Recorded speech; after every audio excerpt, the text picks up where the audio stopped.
So without further ado, I'm very pleased to introduce tonight's first author. Rosann Kozlowski has published poems in Alaska Quarterly Review, Connecticut Review, Midwest Quarterly, Salamander, and the anthology Verse and Universe, poems about science and mathematics. She has been awarded numerous artist residencies, including the Isle of Cumbrae in Scotland, St. Petersburg Summer Literary Seminar in Russia, and Hedgebrook, among others. Her poems, I love the poet. Her poems seem to me to inhabit that place between us as human beings with our limited perceptions and abilities and the vast scale of our histories and our planet. It's fascinating and deeply intelligent work, and I hope you'll help me to welcome Rosann Kozlowski.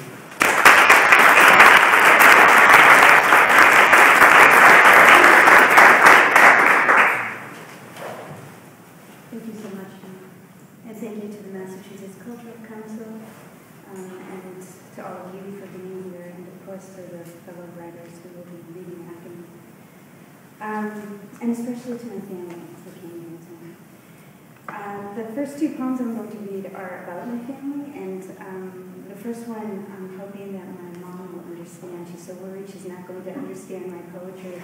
She's never heard me read before. So the first one I'm reading is actually about the tree that she cut down in the backyard. So hopefully you'll enjoy this moment. I'm turning 40. My father trimmed the young maple. After 40 years, it was a circle in the sky. In another place, the geometry would perplex giraffes. But here in the city, the tameness was less than cruel. Last spring, when the tree was cut down, the squirrels circled for hours. They were looking for what they left that morning, the dark trunk of home. Instead, the soft swelling of heart, though not the heart exactly, the place adjacent that shudders when something is lost. Tree, nest, home, father, the world now unavoidably complicated and tiresome, a labyrinth of missing branches.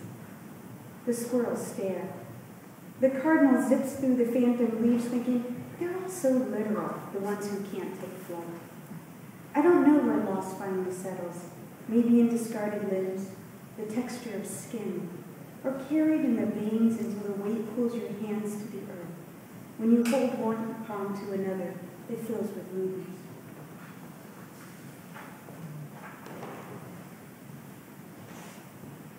Bell. The toll was like my father's clarinet, the flutter of wooden reed and breath. This must be the shiver of redwood, the sound of giraffes. I had to stop. Not for sight of the bell, but the sky washed from winter, the people floating this way and that sound. The pause expanded, and I waited. Waited for the pulse to open again, to voice, believer, you've come home. Only the aftertones quivering like the notes at the end of practice. The pause of hands laying the instrument into the case saying, you've done well, and closing the lid.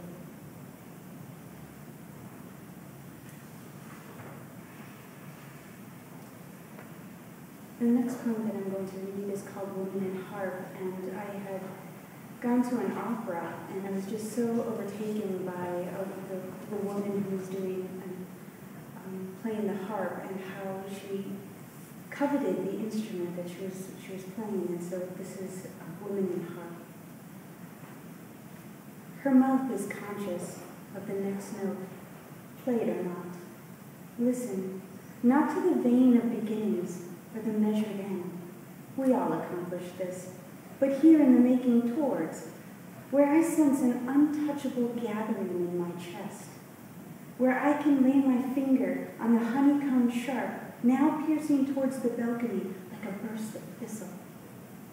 Lord, you are a gossamer veil, a head of bees, and this note she holds I can bear no longer, given the mortal casing I inhabit. And she leaves that string, breaking, and that gathering, that which we can't call human in view of our shortcomings, secrets itself into a hive.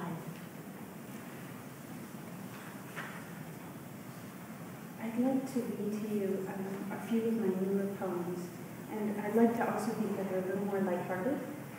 However, as I tell my students, I have a good sense of humor. Sometimes I'm the only one who thinks I have a good sense of humor. So this one should be near and dear to us, especially after this winter. It's called After Another Snow. The roof bears too much weight, which is to say, I must climb 32 feet with a shovel, which is to say, lessons in humility are frightening. I'm giddy with nerve. Remember the love that returned as a pitchfork? When you dangled sweetness over a dock's edge, or plunged into love as bait, or how you snipped the orchid before bloom, or how you prayed like a beggar instead of an Elbi rose. I can see 100 perpendicular lessons stranded as shorn trees. What a precarious thought to climb.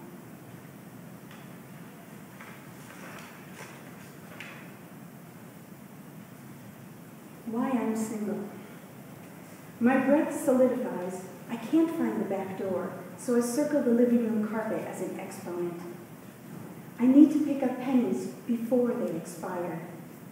I'm writing Bible verses on my hair strands and only at Deuteronomy. When someone asks for help with the sheets, I really think the bed needs to be set. I can only speak to those conscious between the morning hours of 3 and 3. I loaned my heart to 3 blue jays. I write my mind on a feather and leave it on the front stoop. I forget what I was trying to say after I've said it.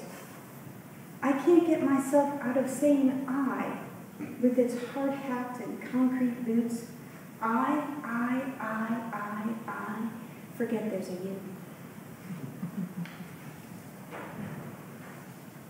In this poem, I make reference to a bird called a snow petrel, and it's a bird that breeds in Antarctica. I had taken a trip to Antarctica, and it's not so much a rare bird as it is the breeding grounds is obviously very rare, and people are going to see it.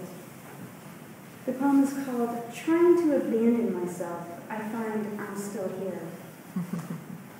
I suspect all love poems are for me. I suspect all conversations containing hearts, feathers, wings, boats, water, chairs, pencils, nightmares, uncertainty, branches, breasts, macaroons, your name, seduction, with, definitely, maybe, all concern me. I once saw a snow petrel walking the water. I stood next to the ship's cook, who was able to identify my ignorance. Maybe, Rose, you could be more loved if you weren't so unappealing in person. Maybe I had said, so it's just an Antarctic pigeon. Maybe the cook rolled his eyes.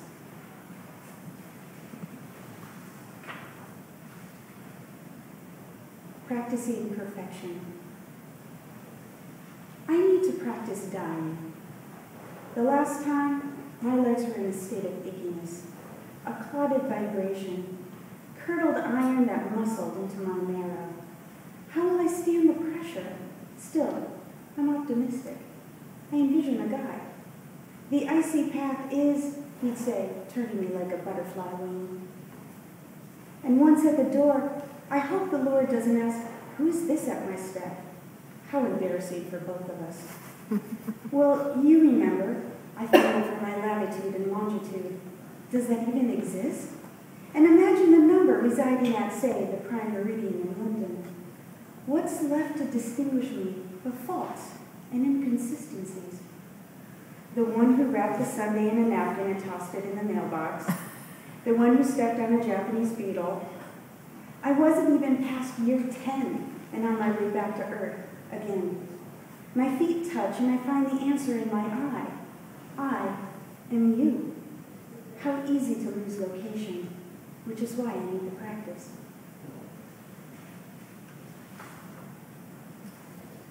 This is my last poem, and I would really appreciate it if you considered it a blessing for all of you.